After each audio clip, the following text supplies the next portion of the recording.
দেশজুড়ে অসহযোগ আন্দোলন ও গণভবন ঘেরাও কর্মসূচির মধ্যেই জনগণের চাপের মুখে পড়ে দেশ ছেড়েছেন প্রধানমন্ত্রী শেখ হাসিনা। দুপুর 2টার দিকে রাষ্ট্রপতি বরাবর পদত্যাগপত্র জমা দিয়ে হেলিকপ্টারে করে দেশ ত্যাগ করেন বলে জানা গেছে।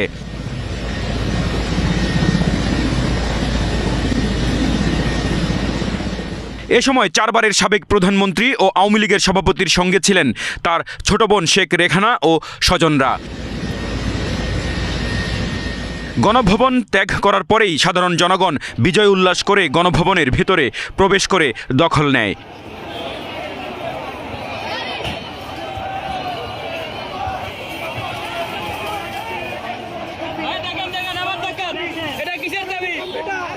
রকিব মানিক, এশিয়ান টেলিভিশন, ঢাকা।